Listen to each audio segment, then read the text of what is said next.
Rafinha explodiu contra Carlo Ancelotti dentro da concentração da seleção brasileira e chamou o técnico de palhaço. Não foi uma discussão qualquer, não foi mal-entendido, não foi exagero de rede social. É sério, nunca se viu algo assim há poucos meses da estreia da Copa do Mundo de 2026. E tem um detalhe que a CBF ainda não confirmou publicamente, mas que circula forte nos bastidores. Tudo isso aconteceu durante uma partida de preparação, na frente de mais de 20 pessoas do elenco. Quando algo assim estoutra a dias da Copa, não é só um problema de vestiário. É um terremoto. Porque você está falando de Rafinha, extremo que carrega mais de 30 gols pela seleção brasileira. Jogador que passou por 3 Copas do Mundo. Figura de confiança que Barcelona e Brasil contam para resolver. E está falando de Carlo Ancelotti, técnico tricampeão mundial. Homem que chegou à seleção para ser autoridade inabalável. Quando essas duas forças colidem assim, o que está em jogo é gigante. Escalação, hierarquia do vestiário, moral da comissão técnica e o clima que o Brasil vai carregar para 2026. E olha, os bastidores disso são ainda piores do que parecem. Tudo começou numa sessão de trabalho tático. Fontes próximas à delegação garantem que Ancelotti colocou o Rafinha numa partida de preparação, aquelas que testam combinações e ritmo. O extremo estava em campo, fazia seu jogo.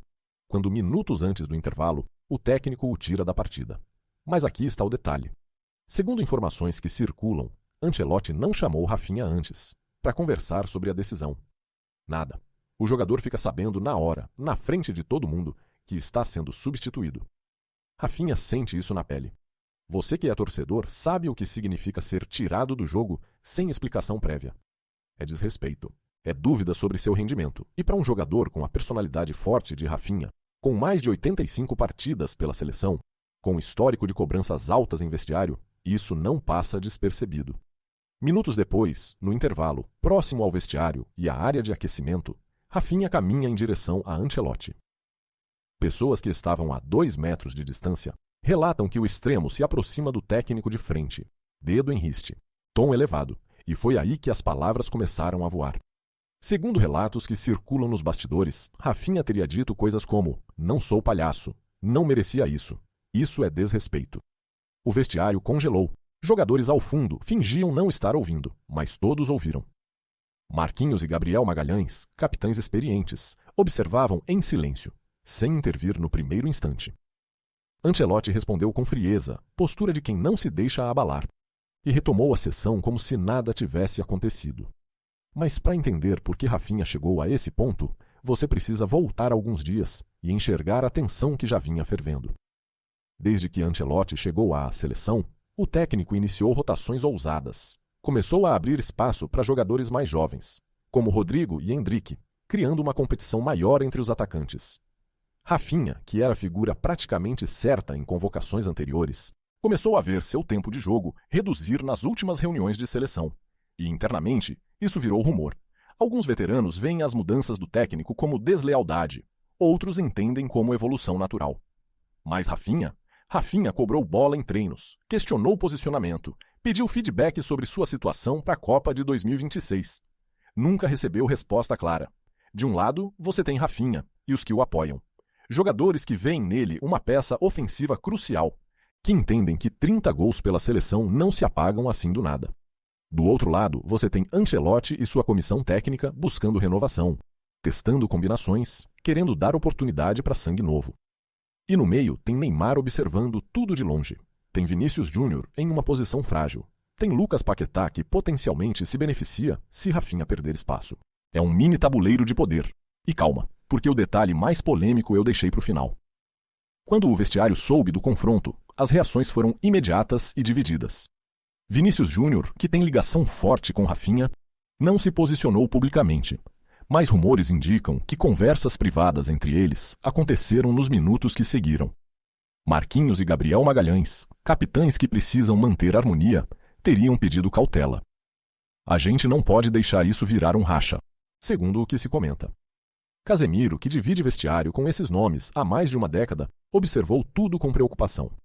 A comissão técnica de Ancelotti reforçou publicamente a autoridade do técnico, mas internamente a sinalização de que a situação precisa de resolução urgente. A CBF comunicou que a situação está sendo acompanhada e resolvida internamente. Nada de oficial, nada de nota dura. Mas e nas redes? Explodiram.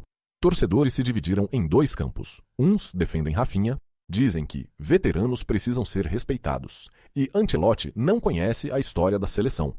Outros cobram profissionalismo, afirmam que ninguém está acima da seleção e isso não pode ficar impune. A imprensa ligou os pontos e trouxe à tona rumores antigos sobre o afastamento gradual de Rafinha. Agora, Carlo Ancelotti está entre duas decisões ruins. Se ele punir Rafinha severamente, corte da convocação, multa exemplar, castigo público, cria um mártir. E o ressentimento entre veteranos que respeitam o extremo pode virar uma ferida que não cicatriza antes da Copa. Mas se deixa passar como se nada tivesse acontecido, sinaliza fraqueza, abre precedente para outros questionadores e perde a autoridade inabalável que o técnico tricampeão precisa ter. E o pior é que não faltam meses para a Copa. Faltam apenas semanas para definir as primeiras escalações, para decidir quem entra e quem fica de fora. Isso é um ponto sem volta no clima do grupo. O Brasil está a poucos meses da Copa de 2026 nos Estados Unidos, México e Canadá. E em vez de estar costurando conexões entre seus melhores jogadores, está administrando uma crise de vestiário que poderia ter sido evitada. Rafinha era a peça ofensiva que o Brasil contava. Agora sua situação é ponto de interrogação. Ancelotti precisa demonstrar comando, mas sem criar ressentimento que explode quando mais importa. E olha, isso está longe de acabar. Essa é a informação que circula até agora. Nas próximas horas devem pingar novos detalhes, e eles podem virar essa história de cabeça para baixo.